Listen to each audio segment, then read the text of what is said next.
Sa kanyang concert sa Araneta Coliseum 2 weeks ago, naging paksa ng komedyanteng si Vice Ganda, ang award-winning broadcast journalist na si Jessica Soho. In a series of mean jokes, the stand-up comic poked fun at Soho's weight. Ginamit din itong halimbawa ang batikang mamamahayag sa isang patawa tungkol sa gang rape. Hindi nagustuhan ng mamamahayag ang mga banat ni Vice, partikular ang paggamit sa usapin ng rape. In a statement, the State of the Nation anchor said, and we quote, "Rape is not a joke and should never be material for a comedy concert. I thank all those who shared my hurt and expressed their support. But this should not be about me, but about rape victims who suffered tremendously from this terrible crime. The horrors they go through are unspeakable and should never be taken lightly, especially by way of a cruel joke." Unquote. Ang rape kasi ay hindi tinitrivialize. Ito ay isang mabigat, pinakamabigat na anyo ng karahasan. Kung kaya, hindi dapat yan ginagawang isang subject ng biro.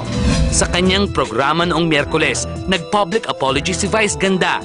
That same day, Jessica Soho released yet another statement saying, and again we quote, I acknowledge the public apology given by Vice Ganda by way of his TV program. I sincerely hope and pray that this was done with the purest intentions and determination to put this issue behind us. Samantala, isang araw matapos humingi ng public apology ang komedyante, naglabas naman ng pahayag ang Philippine Commission on Women o PCW, the government's policy-making body on women and gender equality. The PCW said, and we quote, We express our grave concern over the tasteless and revolting rape jokes, which Vice Ganda said during his May 17 concert at the Araneta Coliseum. Rape jokes hurt women who are suffering or may have suffered from the trauma of rape. It is not a laughing matter. Unquote.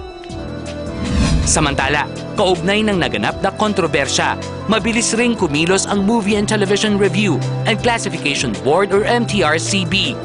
Ayon kay MTRCB Chairman Toto Villarreal, magkakahiwalay na pupulungin ng ahensya ang tatlong malalaking TV network. Partikular na tatalakayin ang tinawag ni Villarreal na comedy bar humor.